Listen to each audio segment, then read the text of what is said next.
ಎಲ್ರಿಗೂ ನಮಸ್ಕಾರ.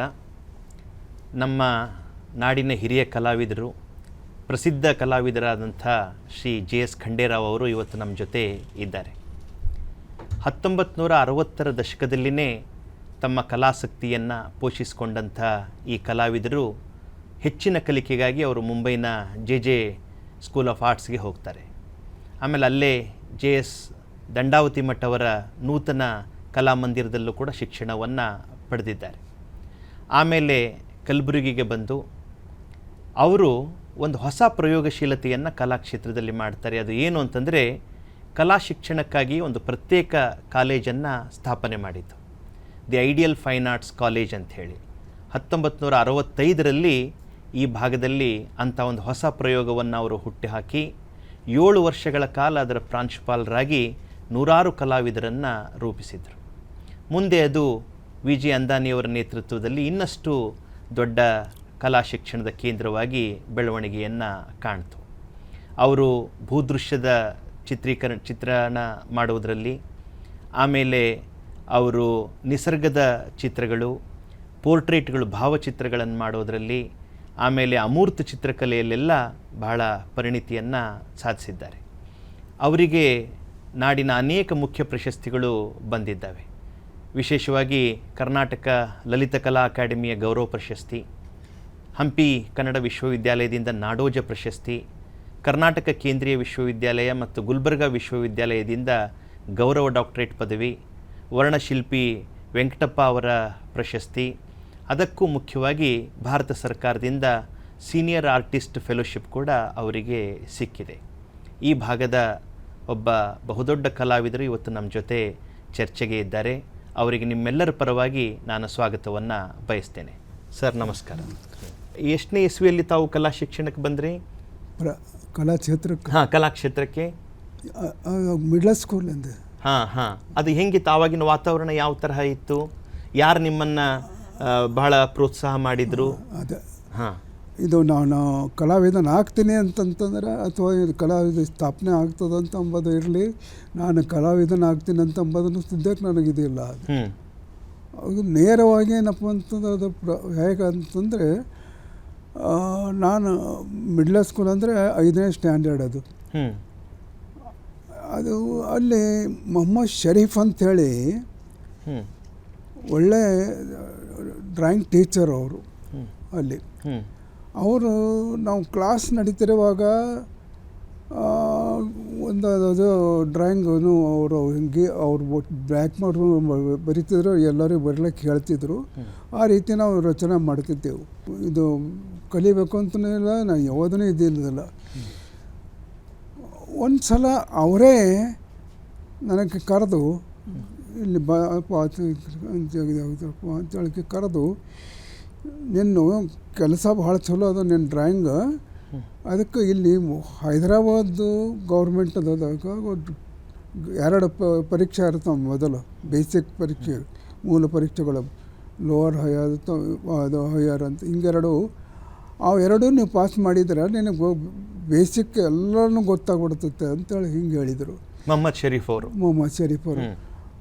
ಎಲ್ಲ ಸರ್, ನನಗೇನೋ ಅದು ಗೊತ್ತಾಗಲ್ರೋ, ಏನೆಲ್ಲ ನಮ್ಮ ತಂದೆಯವ್ರಿಗೆ ಕೇಳಬೇಕಾಯ್ತು ಅಂತಂತ ಹೇಳಿದಾಗ, ಮತ್ತು ಅವರೇ ಎಲ್ಲಿ ಮನೆ ಅಂತೇಳಿ ಮನೆಗೆ ತಾವೇ ಕರ್ಕೊಂಡು ಬಂದರು. ಅಂದರೆ ಅವರಿಗೆ ಏನು ಅನ್ನಿಸ್ತೇನೋ ಗೊತ್ತಿಲ್ಲ, ನನಗೇನೋ ಅದು ಆಗಲಿಲ್ಲ. ಅಲ್ಲಿ ನಮ್ಮ ತಂದೆಯವ್ರಿಗೆ ಹೇಳಿದ್ರು, ಹಿಂಗೆ ಕಲಿಸ್ಬೇಕಾಯ್ತು, ಇದು ಮಾಡಿರಿ, ಭಾಳ ಚೆನ್ನಾಗಿದೆ, ಅವ್ನು ಮುಂದೆ ಚೆನ್ನಾಗಿ ಆತನ, ಅದ್ರ ಉಪಯೋಗ ಆಗ್ತದೆ ಅವ್ರದ್ದು, ಅದಕ್ಕೆ ನೀವು ಮಾಡಿ ಅಂತ ಒಪ್ಪಿಗೆ ಕೊಡ್ರಿ ಅಂತೇಳಿ ಆ ರೀತಿಯಾಗಿ ನಾನು ಒಪ್ಪಿಗೆ ತೊಗೊಂಡು ಇದು ಮಾಡಿ ಈ ಕ್ಷೇತ್ರಕ್ಕೆ ಬಂದಂಗೆ ಆಯಿತು. ಅದು ನನಗೆ ನನ್ನ ಲೈಫ್ನಾಗ ಈ ಹೋಗಿದಾಗ 4 ಮಂದಿ ಟೀಚರು, 4 ಜನ ಶಿಕ್ಷಕರು. ಒಬ್ಬ ಮೊಹಮ್ಮದ್ ಶರೀಫ್, ಮಿಡ್ಲ್ ಸ್ಕೂಲ್ ಹೈಸ್ಕೂಲ್ಗೆ ಬಂದಾಗ ಸೈಯದ್ ಹುಸೇನ್ ಅಂತೇಳಿ, ಅಲ್ಲಿದ್ದು S ಬಂಕುರ್ಕರ್ ಅಂತೇಳಿ, SV ಬಂಕುರ್ಕರ್. ಆಮೇಲೆ ಇನ್ನೊಬ್ಬರು ಅಂದರೆ ಇಲ್ಲೆಲ್ಲ ಅನ್ನೋದು, ಅಂದರೆ ಬಾಂಬೆದಾಗ ನಾನು ಹೋಗೋಂಥ ಪ್ರಸಂಗ ಬಂತು. ಒಂದು ಹೈಯರ್ ಕಲಿಯೋದು. ಹ್ಮ್. ಅವಾಗ ಅಲ್ಲಿ 3-4 ಮಂದಿ ಟೀಚರ್ಸ್ ಈ ರೀತಿ ನಾವು ಈ ಭಾಗದಾಗ ಏನಿತ್ತು ಹ್ಮ್. ಅವರು ನಿಜವಾಗಿ ಹೇಳಬೇಕಾದ್ರೆ ಈ ಕ್ಷೇತ್ರದಾಗ ಈ ಇದು ಮಾಡೋದಂತ ಮೊಹಮ್ಮದ್ ಶರೀಫನೇ ಅಂತಾರೆ. ಹ್ಮ್. ಅವರೇ ನನಗೆ ಒಂದು ಸ್ಥಾನಕ್ಕೆ ಬಂದು ಇದು ಮಾಡಿದ್ರು. ಇದು ಅಂದರೆ ಇದು ಚಿತ್ರಕಲೆ ಎಂಬುದು ಏನಂಬುದು ನಾನು ಕೂಡ ನನಗೆ ಗೊತ್ತಿಲ್ಲ. ಇಂಥ ಒಂದು ಅವಕಾಶ ಮಾಡಿಕೊಟ್ಟು ಒಂದು ನನಗೆ ಈ ಸ್ಥಾನ ಈ ಮಟ್ಟಕ್ಕೆ ತಂದವರು ಅಂದರೆ ಅವ್ರದ್ದು ಯಾವಾಗಲೂ ನನ್ನ ಜೀವನದಾಗ ನಾವು ಮರಿತಿಲ್ಲ. ಅವರು ಅಷ್ಟೇ ಇದು ಮಾಡಿದ್ರು ಅಂತ ಹಿಂಗೆ ಬರ್ತೈತಿ. ಆಮೇಲೆ ನೀವು ಹೆಚ್ಚಿನ ಶಿಕ್ಷಣಕ್ಕಾಗಿ ಮುಂಬೈಗೆ ಹೋದ್ರಿ, ಬಾಂಬೆಗೆ, ಜೆ ಸ್ಕೂಲ್ ಆಫ್ ಆರ್ಟ್ಸ್. ಆಮೇಲೆ ಎಸ್.ಜೆ. ದಂಡಾವತಿ ಮಠ ಅವರ ನೂತನ ಕಲಾಮಂದಿರ. ಜೆ ಸ್ಕೂಲ್ ಆಫ್ ಆರ್ಟ್ದಾಗ ಅಲ್ಲಿ ಸ್ಟಡಿ ಮಾಡಿದ. ಅಲ್ಲಿ ಟೀಚರ್ ಇದ್ರು ಎಲ್ಲಾದರೂ ಅದು ಬಿಡಬೇಕಾಯ್ತಂತ ಅಂದಾಗ ಅಂದೇಳಿ ನಾನು ದಂಡಾವತಿ ಮಠ ಅದು ಬಿಟ್ಟಿಲ್ಲ. ಜೆ ಸ್ಕೂಲ್ ಆಫ್ ಆರ್ಟ್ದಾಗ ಒಂದು ಕೆಲವು ತಿಂಗಳು ವರ್ಕ್ ಮಾಡೀನಿ. ಆಮೇಲೆ ನನಗೆ ಪ್ರಕೃತಿ ಕಾರಣದಿಂದ ಅದೊಂದು ಆ ಸಂದರ್ಭ ಇದು ಬಂತು. ಹೀಗಾಗಿ ಏನದಲ್ಲ ಅದು ಕಾಲೇಜು ನಾವು ಅಲ್ಲಿ ಈ ನಂದು ಒಂದು ಈ ಟ್ರೀಟ್ಮೆಂಟ್ ಇದು ನಾನೀಗ ಹೇಳಿದ್ದೆ ನಾವು ಹೇಳಿದ್ರಲ್ಲ. ಅದಕ್ಕಾಗಿ ನಾನು ಅಲ್ಲಿ ಹೋಗಿದ್ದ. ಅಲ್ಲಿ ಮತ್ತೆ ನಾನು ತಿರುಗಿ ಬರುವಾಗ ಏನಾಯಿತು, ಅದು ಇದು ಎಕ್ಸಾಮಿನೇಷನ್ ಇದ್ರದ್ದು ಎಕ್ಸಾಮಿನೇಷನ್ ಫೀಸ್ ತುಂಬೋದು ಪಿರಿಯಡ್ ಇತ್ತಂತ. ಆ ಪಿರಿಯಡ್ ಏನದಲ್ಲ ನೀವು ಅದು ಬಂದ ಕೂಡಲೇ ಹೆಡ್ ಆಫ್ ಡಿಪಾರ್ಟ್ಮೆಂಟ್ದವ್ರು ಹೇಳಿದರು, ಏನಪ್ಪ ನೀವು ಯಾಕೆ ಎಲ್ಲಿ ಹೋಗಿದ್ದು, ಏನು ಇದು ನಿಂದು ಈ ಸಲ ಎಕ್ಸಾಮಿನೇಷನ್ ಫಾರಮ್ ಸುದ್ದಿಗೆ ತುಂಬಿಲ್ಲ, ನೀವು ಎಲ್ಲಿ ಹೋಗಿದ್ದೀಯ ಹೇಳಬೇಕು ಅಂತೇಳಿ ಇಷ್ಟೆಲ್ಲ ಹೇಳಿದ್ದು. ಹೇಳಿಸಿ ನಾನಿಂದ ಇದೇನು ರೀ ಸರ್ ಪ್ರಾಬ್ಲಮ್ ಹಿಂಗೆ ಹೆಂಗದ ಅಂತ. ಅಲ್ಲ ಈಗ ಫೀಸಿನ ಡೇಟೇ ಮುಗಿದು ಹೋಗ್ಯದಲ್ಲ ಅಂತೇಳಿ ಅದು ಇಲ್ಲಿ ನಂಬಲ್ಲಿದು. ಅದಕ್ಕೆ ನೀವು JS ದಂಡಾವತಿ ಮಠ ಅಂತ ಇನ್ನೂ ಒಂದು ಸ್ಕೂಲ್ ಅದ, ಅಲ್ಲಿ ಹೋಗಿ ಅವ್ರ ಜೊತೆಗೆ ಅಲ್ಲಿ ಫೀಸ್ ತುಂಬು. ಈ ನಿಂದು ಫಸ್ಟ್ ಇಂಟರ್ಮೀಡಿಯೇಟ್ ಪೇಂಟಿಂಗ್ ಏನದಲ್ಲ ಇದು ಪರೀಕ್ಷೆ ಫಾರಮ್ ತುಂಬು, ಅಲ್ಲಿ ಅಭ್ಯಾಸ ಮಾಡು ಅಂತ ಹೇಳಿದರು. ಹೀಗಾಗಿ ದಂಡಾವತಿ ಮಠ ಮತ್ತು ಈ ಕಡೆ ನಮ್ಮಲ್ಲಿ 3-4 ಮಂದಿ ಲೆಕ್ಚರರ್ಸ್ ಪಲ್ಸೀಕರ್ ಅವರು ಜೆದಾಗ. ನೀವು ಆಮೇಲೆ ಹೇಳಿದ್ರಿ ಪಲ್ಸೀಕರ್ ಅವರು, ಪಲ್ಸೀಕರ್ ಅವರು, ಅಚ್ರೇಕರ್ ಅವರು, ಆಮೇಲೆ ಕೆ ಹೆಬ್ಬಾರ್ ಅವರು, ಇವ್ರದ್ದೆಲ್ಲ ಒಡನಾಟ ನಿಮಗೆ ಬಂತಲ್ಲ, ಅವಾಗ ಕಲೆಯ ಬಗ್ಗೆ ನಿಮಗೆ ಹೊಸ ಅಂಶಗಳು ಏನು ಕಲಿಬೇಕಂತ ಹೇಳಿ ಅನ್ನಿಸ್ತು, ಹೆಂಗೆ ಬಂದು ಅಂತ?